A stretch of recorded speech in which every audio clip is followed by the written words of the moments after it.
Hello and welcome to This Week at the Movies. I'm Matt. And I'm Eric. And this week, Eric and I decided not to join the Swifties in reliving the Eras tour in theaters. And instead, we are going to be embracing another of the biggest releases of the week, which is the latest from Mike Flanagan based on Edgar Allan Poe's story, The Fall of the House of Usher. It dropped on Thursday. Eric, do you think that Netflix should have waited one more day? No. Would they have? It seemed like everybody else decided that they were going to drop their spooky series on Friday the 13th. Netflix was just like, no, we're going to do Thursday, even though they do drop a lot of Friday content. Yeah, it was there for Friday the 13th, you know? I think people are less likely to binge all 8 hours in one go if they have other options. Challenge accepted. Yeah, and passed, apparently. So, yeah. Anyway, Eric and I are going to be talking about the series. We have both made it through. Eric has completed it. Much to his dismay, 99.95%. I'm 10 minutes from the end of the last episode. And if you've seen the very, very ending, you know that there's like something I can't talk about. And it's not like monumental. It's just so cool in ways I can't explain. Like, everything is reveals. It's fine. I knew what I was getting for. I'm still going to watch it. Look, things happen. Things happen. Yeah. Mike Flanagan has really found a home with Netflix. You know, it's become a near annual rite of passage that he delivers one of these series. We will talk about a couple of the long form series and then a couple of the Stephen King adaptations he's done for films, one of which is streaming on Netflix. One, I believe, is on HBO Max right now. So we will look at that. But we are going to start with, the immediate one, The Fall of the House of Usher. Is very highly anticipated 8-episode series. All the episodes are dropped on Thursday. Features a cast that, if you have watched a lot of Mike Flanagan, you will recognize a lot of the faces from a lot of the projects he's done. Out front and center, Bruce Greenwood, who is and Carla Gugino, who actually were the tandem in another project we will talk about a little bit later. His wife, Kate Siegel. We saw Henry Thomas in there. We saw plenty of familiar faces. In flashbacks, we saw Zach Gilford, who's been part of the last couple that he has done.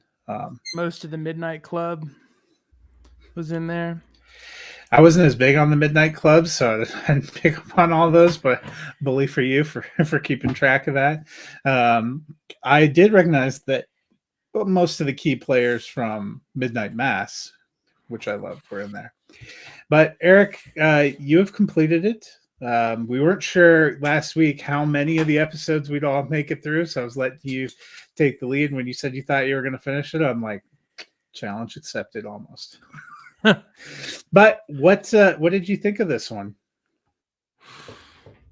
All right, if you're watching it in pieces and you're watching this and you haven't seen the whole thing, I had a different opinion. And this happens to me. This happened to me with Haunting of Bly Manor, Midnight Club, not Midnight Mass, Midnight Club. And like, it happens sometimes in the beginnings of his movies where there's a little bit of world building, and all of his stories are usually set in present day. So you have to do a lot of sort of humdrum people living their lives in order for horror to creep into that. And in this, when they're trying to build the characters, when they're trying to build all of the House of Usher, the people, and they set up this framework that you're going to watch them fall one episode at a time. From the very beginning, they let you know Usher and his sister, all of the kids are pretty much dead. And so you're trying to figure out, like, in this framework. Pretty much. Yeah. First 5 minutes, they tell you they're all dead. Yeah. And so there's this framework of this attorney that he knew ever since he was in his 20s and 30s, starting to build his empire. And he's confessing all of the family secrets and horrors and what happened with these murders to him, all to lead up to confess to a murder. And that's like the whole story. And I love the whole story, but there are pieces that I don't like. You can't really skip it. You're stuck kind of understanding it in context. I think the most standalone piece would be the Black Cat. So each episode is named after an Edgar Allan Poe short story. And unfortunately, he was one of my favorite characters, and he was one of my favorite actors, Raul Coley.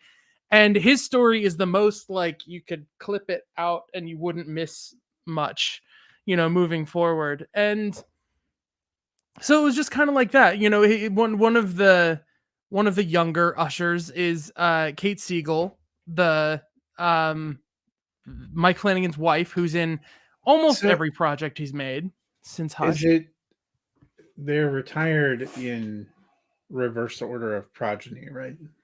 I believe so. I believe it goes youngest to Which oldest. is a real bummer because, as I told you, my one first Twitter note was not enough Kate Siegel, because Yeah. unfortunately she was one of the younger of the Usher progeny. Yeah, she's like episode 3.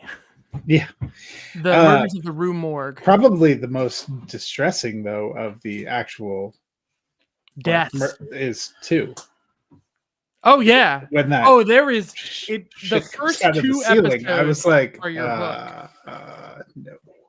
Mm-hmm. Deeply Yeah. unsettling. The gotcha in episode 7 is a little bit unsettling, but by then I think my struggle a little bit was some of the, to me, least interesting of the Usher progeny were the oldest.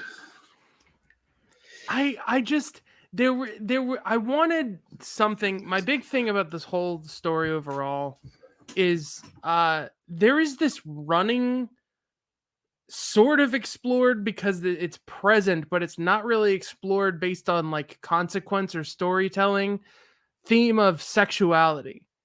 Everyone has a niche sexuality, whether it's sexual orientation or kinks, or like the sister who grew up and never had any children. She is very sort of, I wouldn't say asexual, I would almost say anti-sexual. There's a lot of talk and discourse about sexuality being the behavior of like lesser than people, and like just comments about how it makes you like human versus someone who is godlike or able to overcome if you engage in sexuality. And I don't 100% know what they were going for with this, but like you said, one of the older children, this whole thing, you're set up over multiple episodes, is this whole thing that she hires prostitutes for her husband, and she watches this in a voyeuristic way.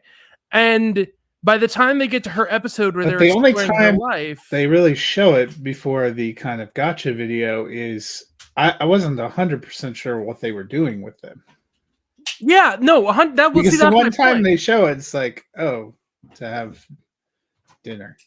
Yeah, and the one time they show what's going on like in the bedroom and whatnot on the screens is a delusion that she's having, and it's something that she's like embarrassed and angry about, and like I don't know. It just feels like they were trying to say something and then they never said anything. That's my only gripe. I don't think the story had to be more about it. I think for what this is like soaked in Edgar Allan Poe in the absolute best ways. I love just the dreary, like it was a dark and stormy night vibe of the whole thing. And every single acting performance, I thought, ranged from enjoyable to genius. So you have characters like Henry Thomas, who I think is doing a competent, excellent job with a character that is a very strange character, and it's hard to write it in a way that would like resonate and like truthful. Like he seems like a completely almost apathetic guy who turns into a complete monster, and he does a very good job with that. Where you have something that's almost the same, Tania Miller as Victorine in The Telltale Heart, the way that she plays, her realization that she's come to madness blew me away. Like I thought she was spectacular. Like there were so many little moments for each actor to get to like really shine. I think I can't remember who we're talking about recently, but we talked about a story where actors are never quite given enough to breathe to do what they're going to do. Do you remember what? I feel like it was a horror thing. I mean, that was probably true of The Exorcist last week. It's been true of a lot of things, It has been true of a lot unfortunately. of things. Anyways, if people are having trouble getting a response of people knowing like that you care about your characters, they should look to Mike Flanagan, because even the characters that I ended up not really caring about, I was still engaged by the tone, the mood. Like there's no episode of this show that I would say was like a waste of time or anything like that. It was all incredibly engaging, and it all built up so satisfyingly to the end that the thing as a whole, I absolutely like 2 thumbs up love. So That's what I would say. This is probably one of the rare pieces of, television or miniseries where the whole is greater than the sum of any of its parts. In previous iterations, I could point to one or two episodes that were like phenomenal. And in yep. here, I don't really have an episode that I liked demonstrably more than any of the others. Mhm. It was, but as a whole, so this is his fifth for Netflix long form miniseries. We started in Mhm. 18 with Haunted Hill. In 20, we had Bly Manor. 21, we had Midnight Mass. 22, we had Midnight Club. And now 23, we have The Fall of the House of Usher. And in between, in 17 and 19, he did Gerald's Game and Dr. Sleep, both of which we'll talk about. For me, House of Usher isn't my favorite of his miniseries, but it's like squarely in the middle. I actually, when I was doing my ranking, I have it 3 of 5 of those, 5 miniseries. Mhm. Which two are below it? I'm curious. Midnight 'Cause I Club think I know and which two are above it. Bly Manor. Oh, okay. Yeah. So it's close for me with Haunted Hill, but there was something about that being kind of an entry point probably for me. I have seen Gerald's Game since, but I had not seen that one prior to watching Haunted Hill. Mhm. Um, that that really worked for me. I gave it a solid thumbs up. I thought it was enjoyable and worth checking out. But let's since we were just talking about, we'll transition. I figure we'll go back. This was the first of his kind of Netflix long form ones. He had done a few horror movies since then, probably most notably Gerald's Game, which we'll look at in a little bit here. But this is House on Haunted Hill, 2018. Another, I think, was a classic horror movie that's been remade a few times, sometimes Yeah. very badly. Sometimes with Owen Wilson and Liam Neeson, and Owen Wilson is a treasure, don't get me wrong, but it was not great. And then, yeah. This is one when it was coming out, I didn't have incredibly high expectations because I had seen some of the more modern updates of House on Haunted Hill. Mm. But I was really actually quite taken with what they did here and with the performances and with the way the miniseries unfolded. Really drew me in, and probably this is what for me put Mike Flanagan on my radar, and that's why I Mhm. have it a little bit higher probably than House of Usher. House of Usher is probably a more polished production if we were going to talk about that. And I liked some of the casting choices and some of the performances a touch better. I think Mark Hamill is completely underrated in what he does in The Fall of the House of Usher and the way he bounces through, and his scene in the final episode does it for me. But I've always enjoyed House on Haunted Hill. That would be another one I would give a thumbs up. Mhm. Um. Oh boy. So saying The Haunting of Hill House. You gotta. There's a careful thing. House on Haunted Hill is a separate story that's like a Vincent Price classic that has its own series of remakes and things. And Haunting of Hill House is a book that was adapted into a movie in the 60s that has its own remakes and whatnot. And it's not that there's like, I mean, the both of them have a few things in common and whatnot, but I thought I was getting something along the lines of House on Haunted Hill when I was getting into this series. And I was like, oh, a long form haunted house story. How awesome would that be? And then the first time happened, and it's happened every single time since then. My heart hurt.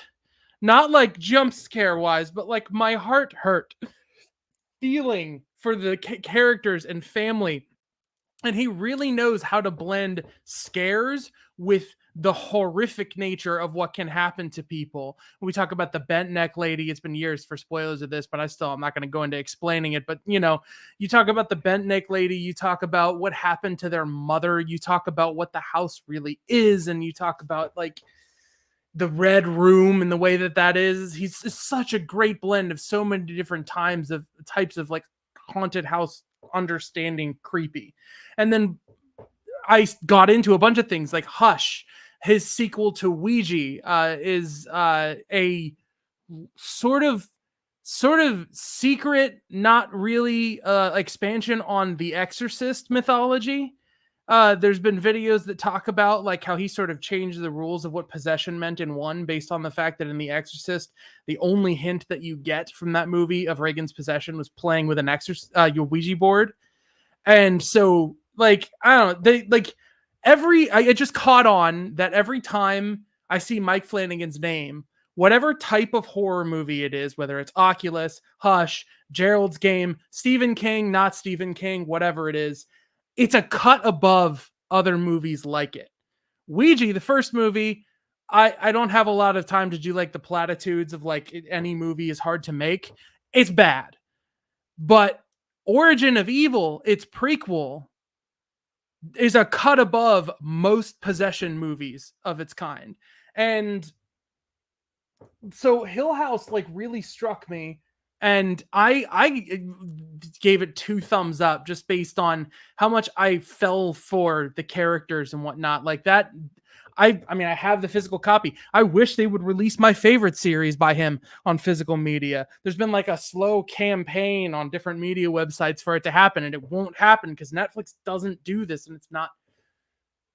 Well, I guess I can't say it's not fair. It's still up to watch, so Which I think your and mine favorite is what I had next, which is 2021 Midnight Mass, a 7-episode miniseries that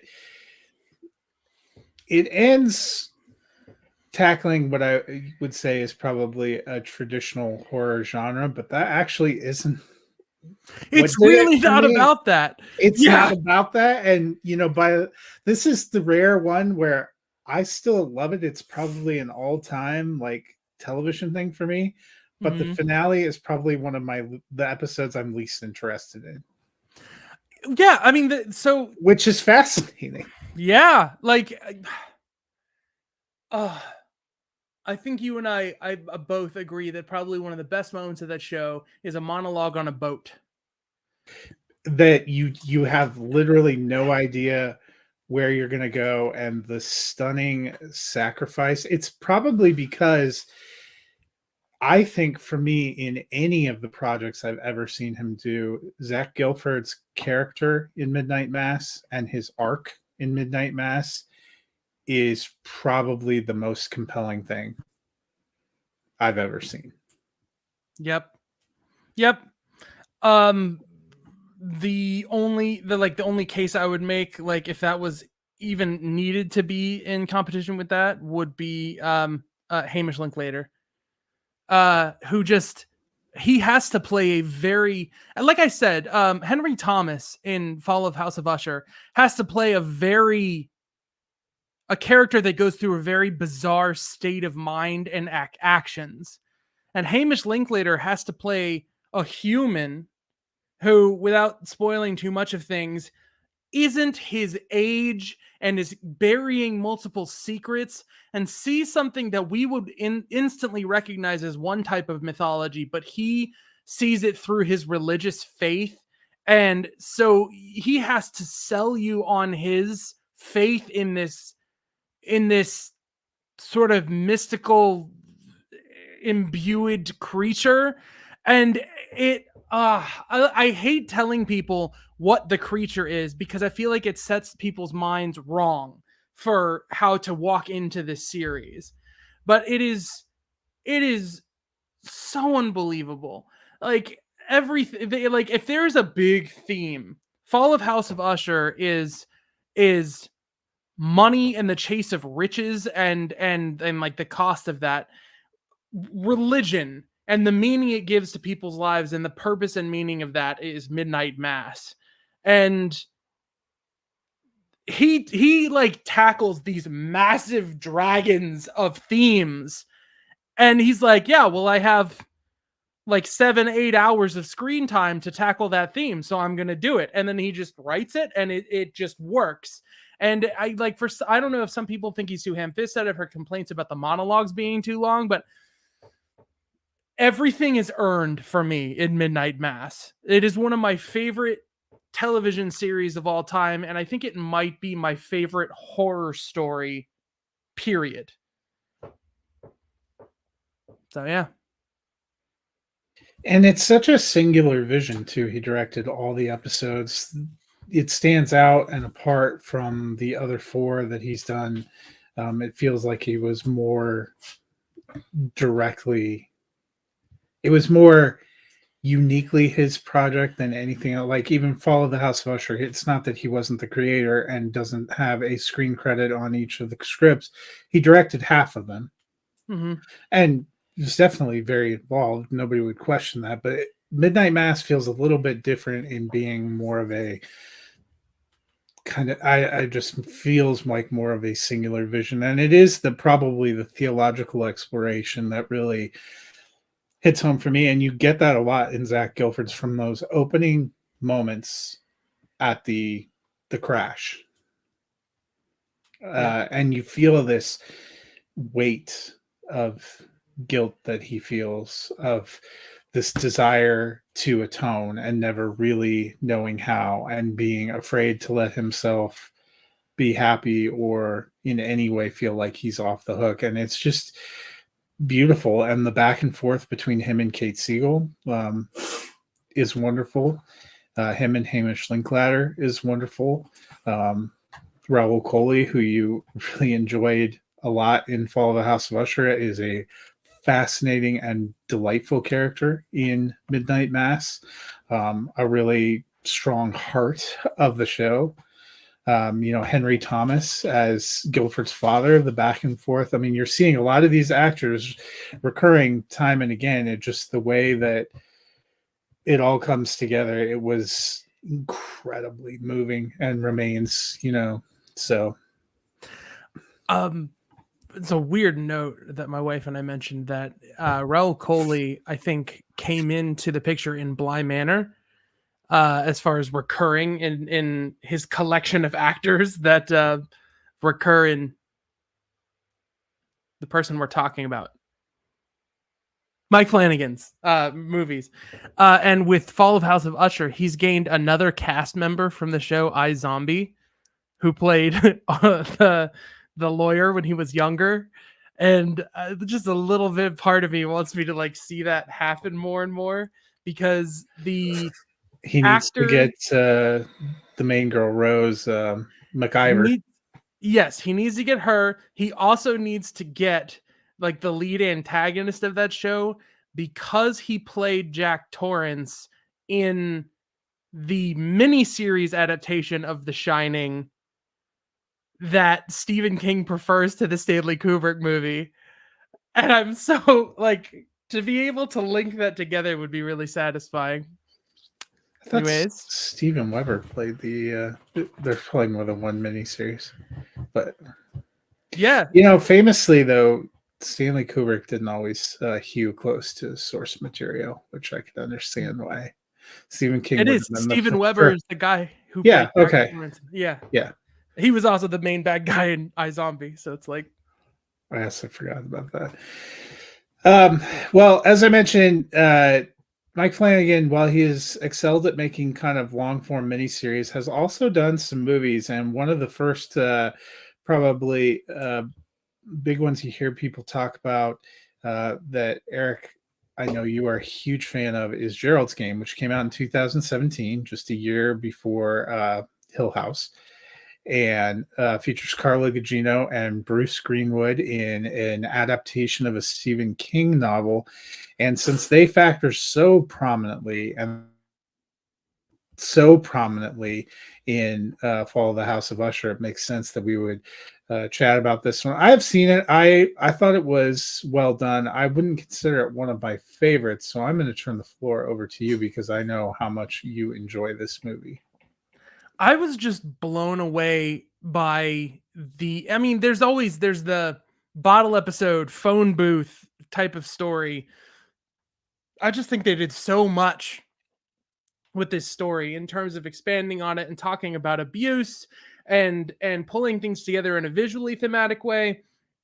This one, I have to rewatch it. I think it might be a one thumb up to me because I was just absolutely floored by the most harrowing twist that I didn't see coming at the very end of the movie. And it involves the Moonlight Man, who also features in Doctor Sleep. And so there's Gerald's Game was just like a really effective, like powerful emotional ride to me. It's not like it sticks out as one of the greatest like things ever, but oh, that was my knee. Whew. Yes, but it's You're suffering interesting. for your art. That's Yeah. It's interesting to me that we're talking about this is Netflix. Hush was Netflix. This is Netflix. He's had a Netflix contract. He's done all these Netflix series. And it's interesting we're talking about this now when it's potentially over. Because his recent contract discussions have been about moving to Amazon. And this is, I think, his first Stephen King adaptation, was Gerald's Game. And that is what's bringing him over to Amazon is the chance to adapt the Dark Tower series by Stephen King. And I love him and Stephen King together. Like it's all just kind of worked. Again, it's not like they become the greatest. I think his series are masterpieces, but his movies, I think they're all just like a cut above. They're all just better than average. He's just extremely reliable storyteller and director, and that's what Gerald's Game is. This is like the start of this journey that's going on. So yeah. And I have to say, for me, I think Carla Gugino is an incredibly underrated actress in everything. She talk about elevating like small parts or parts and even things that I don't always care for. I have long thought that she was great at just being able to pick up a role and elevate it in a lot of different things. And I think that's a big part of what helps to make this one work. I'll be curious to see if they do more Stephen King because the last one we're going to talk about is he was actually the director for Doctor Sleep, which is sort of a sequel to The Shining. This was you probably wouldn't have necessarily thought of for him. It came out in 2019. It was a theatrical movie, unlike a lot of his kind of stuff for Netflix. I actually, when I first went into watching this movie, didn't realize he was the director for it. And I remember going into it, I hadn't read the novel, and I was like, I'm not sure I need a sequel to The Shining.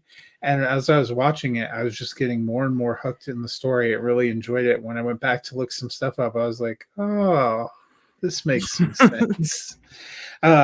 It's a movie I would give a thumb up. I liked what Ewan McGregor did. I like the whole way it's put together. It has a completely different vibe than especially the theatrical movie, The Shining.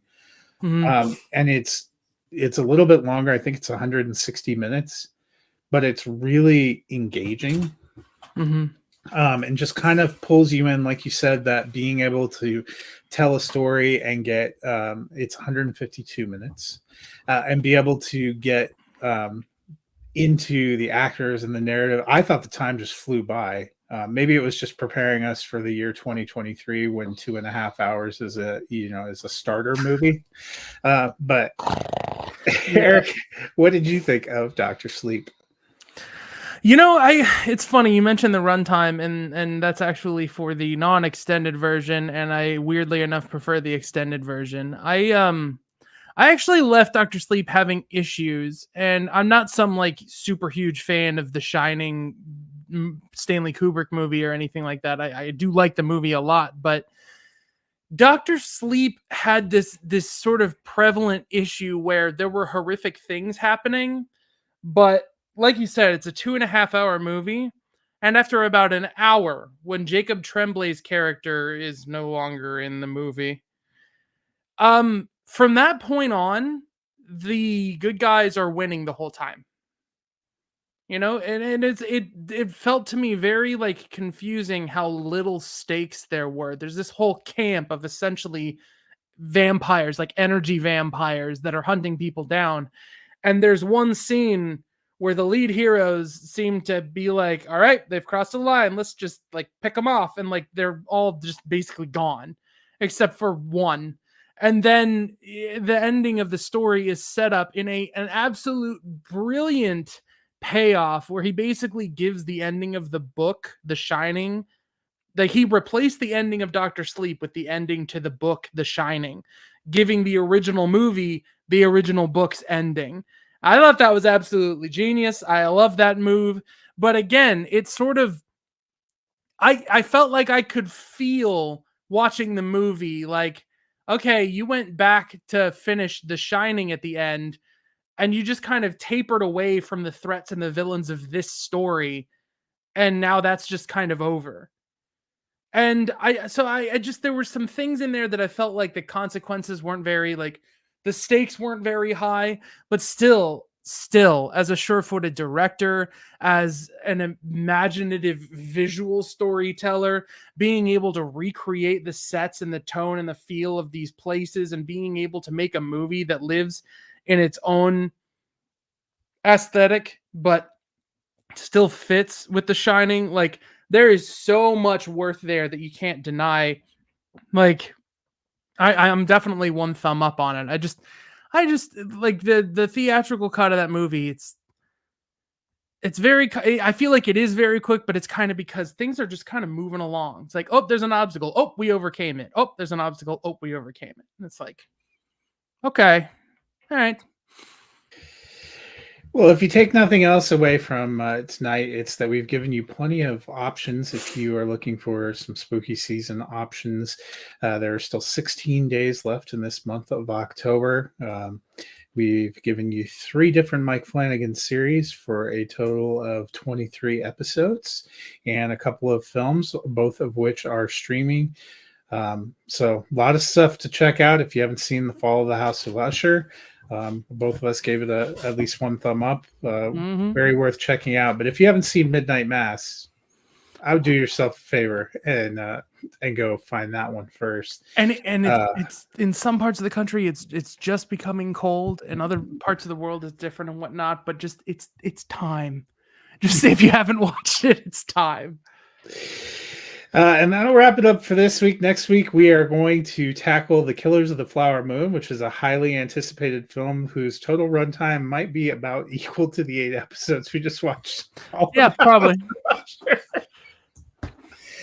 When you're looking at a theatrical movie and you see 200 as the starting number of minutes, it definitely, you got to do those calisthenics, practice sitting for a while still. Kegels. Maybe start going off of, I don't know about that, but you start going off of water, wean yourself off of fluids. But we will be back next week talking about that, the latest collaboration between Martin Scorsese and Leonardo DiCaprio, looking back at some of their other previous collaborations as well. But head out, fire up Netflix, find some Mike Flanagan. And happy spooky season. Happy spooky season. We'll see you guys at the movies or in your armchair.